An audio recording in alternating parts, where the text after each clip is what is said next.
thanks for coming back to the channel. Today we're going to do something a little different. We're going to actually do a little walk around of my vehicle. It is a 2019 Toyota Tacoma. It's the TRD Offroad, and I absolutely love it. I got a little over 20,000 miles on it right now. I haven't had any issues. It's been a great vehicle, and it's actually my second Tacoma that I've owned.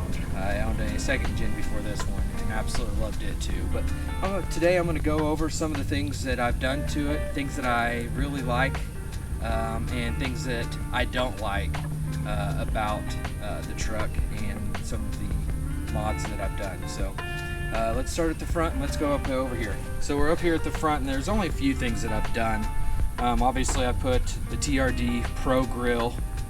It's an aftermarket one. It's by Mad Hornets, I believe. It's pretty cheap. I'll put the link down in the description below if you want to check it out. A lot of people had problems with this sensor not working. At first, for the first like 50 miles, I had issues with it not working correctly, and I was having some sensor problems. But I haven't had any issues. Sometimes when it gets dusty or wet, sometimes the sensor will say that it's not reading properly, but for the most part I haven't had any issues. Instead of going with a different bumper, I ended up going with a CBI hidden winch mount, and I absolutely love this setup because I like the stock look of the truck. I like front bumpers, and this front steel bumpers are really nice, but at the time I just didn't have the funds for it because they are obviously more expensive, and this was just fitting in my budget. In the hidden winch mount itself is a Smitty built X2O 10,000 pound winch. I haven't had to use it, well, that's a lie. I did have to use it once, but other than that I haven't had to use it. But the one time I did have to use it, I haven't had any issues, and it was great. It worked flawlessly. I've got the Factor 55 Fairlead and the Factor 55, I can't remember which link this is, but these are great quality, can't go wrong with Factor 55. Underneath I have got ARB skid plates, and be honest, they do their job, they work, they give me under body protection, but I hate them. I can't stand them. I would not go that route ever again. The reason why I bought them, I got them really cheap, and they work, and like I said, they do their job, but other than that I don't like them. They don't have a door to where you can have easy access to the oil filter, and it never had a drain plug hole to drain the oil out of the oil pan, so I had to drill out a hole. I'm not a fan of them. I would go with something completely different. If you're looking for skid plates, my favorite skid plates are the CBI skid plates. They just work extremely well, and they're easy to take on and off. They have the access door, and you have a choice of either steel or aluminum, depending on your needs. And that's the company I would go with. So if I was going to buy another set, which I probably will in the future. Let's move over here to my wheels and tires. Right now I'm just running some Ultra Motorsports wheels. I have some BFG KO2s. It's just a 285 70/17, so if you go with the actual inch, it's roughly 32.8 inches, I believe. So, but they say it's a 33 inch tire. The next tire I'm going to get is the BFG KM3, the mud terrain, and I'll probably go with the 295 70/17. So it's basically a 34 inch tire. Just because the KO2, it's a great tire. It's quiet on the highway, but there's just been situations where I need that extra grip, and so next tire will definitely be a mud terrain tire, and the KM3s are a fantastic tire. I have a friend that has them, and he loves them. So that'll be my next route. Back behind the wheels and tires, I am running Fox suspension. Front, I have the Fox 2.5 coilovers, non-reservoir. I ended up having to change the spring weight on those. They come with a 600-pound spring. With the extra weight of the hidden winch mount and the winch up front, I just couldn't get the altitude that I needed with the 600-pound springs. So I switched them out to the 700-pound springs, and it has been night and day difference. I actually absolutely love it. It rides amazing. It's not rough. So if you're having issues with the front squatting too much and you can't get that altitude that you need, check into getting a heavier spring. The suspension in the rear, it's just the Fox 2.0 with the reservoir. I haven't changed out the actual leaf spring, but I have added the Firestone Ride Right, I believe that's what they're called, airbags, and they are awesome. So when I have the whole truck weighted down in the rear with my rooftop tent and everything, and we'll go over that here in a minute, the rear starts to squat a little bit. So I just add a little bit of air to the rear, and it just lifts it back up to the desired height that I want, and it's awesome. And then when it's fully unloaded and I don't have anything in the rear, I just take the air back out and it's the stock ride again, and I absolutely love it. So it's great. So one of the very first aftermarket mods that I put on the truck are these rock sliders, and they are from White Knuckle Offroad. I believe it's a company out of California. They're a complete bolt-on rock slider, and I highly recommend anybody that's going to go do any kind of wheeling or off-roading, is one of the first things that you need to do is get some rock sliders, because if you damage any of this body, any of these panels or anything like that, it's not cheap to get fixed, and so I highly recommend it. I'm sure it's saved my butt a few times, and I absolutely love those. Coming back here to the rear, we kept it pretty much all stock. I haven't changed the bumper at all. Eventually one day I'm going to go to a high clearance rear bumper with a swing out and everything like that. But right now I've got a pretty simple setup. I've got a Smitty built the Overland tent. I bought this from a buddy of mine, Eric, and I got a really good deal on it. Even if I would have had to pay full price for it, you cannot beat this tent. This tent is an amazing quality, and I will open it up here in a little bit and kind of show you the insides and what it looks like deployed on the truck here in a minute.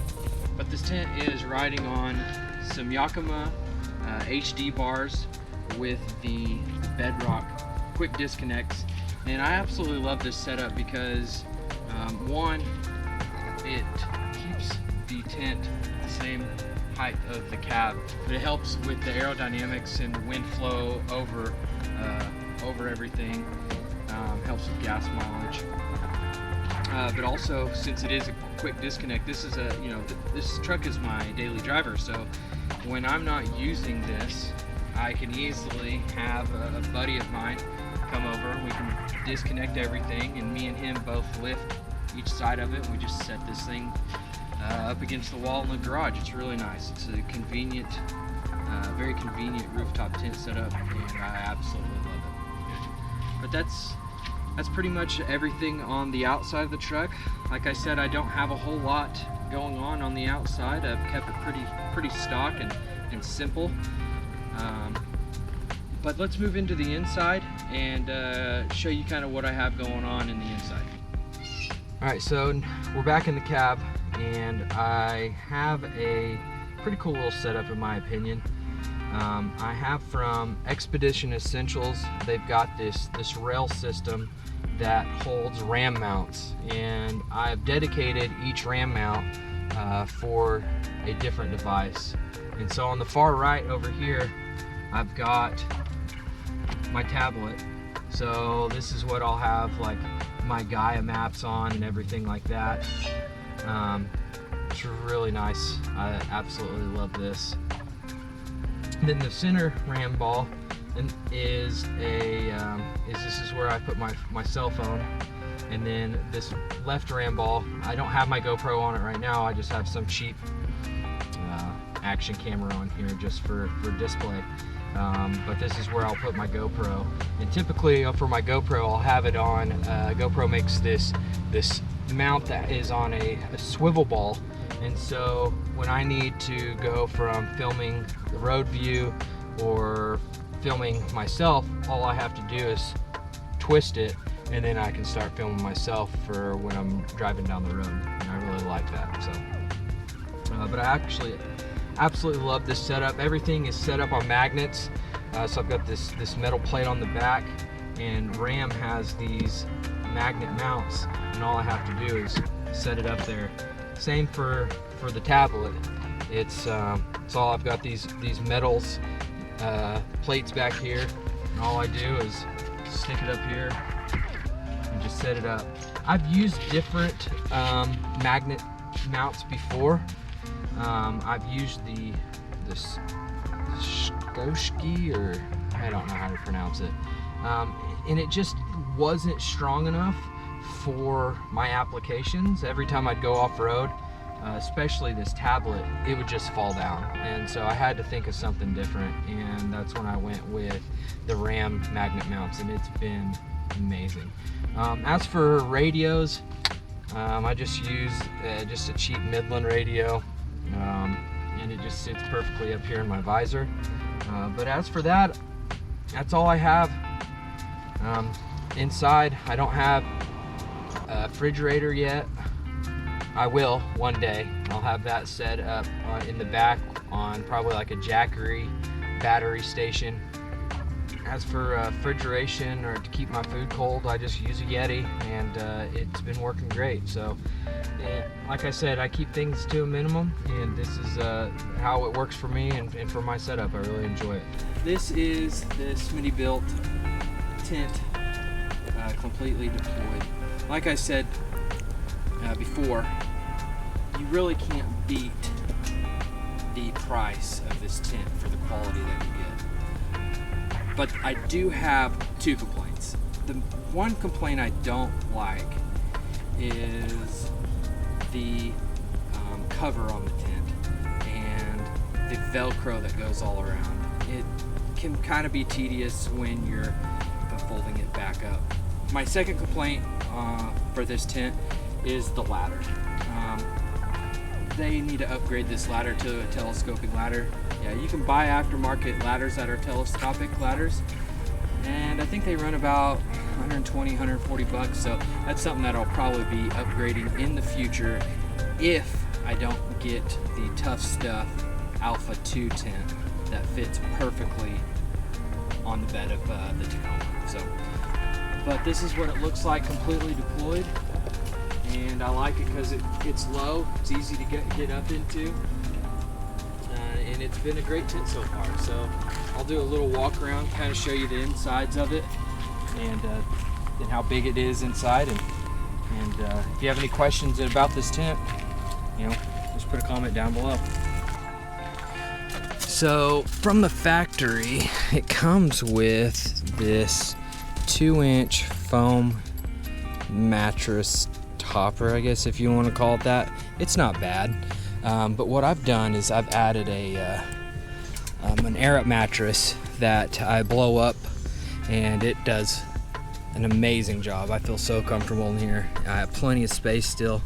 Now, don't get me wrong, the air mattress is 13 inches thick, so when it's aired up, I mean, it's I don't have a whole lot of headroom, but I'm only up here to go sleeping anyways. But it's nice. It's got all kinds of little pockets on the sides, on both sides. It's got an LED strip back there that you can put a power bank into and light this thing up when you're getting up into bed. But like I said, for the money, you cannot beat this tent. It is absolutely an amazing buy, and I would buy it over and over again. So that's my setup. I appreciate y'all coming and watching this video. If you have any questions about anything I talked about, or if you think that there's something that I could change that might work a little better for me, put it down in the comments below. I really appreciate it. If you like this video, press that thumbs up button. And if you're new to the channel, please consider subscribing. Until then, laters on the Minjay.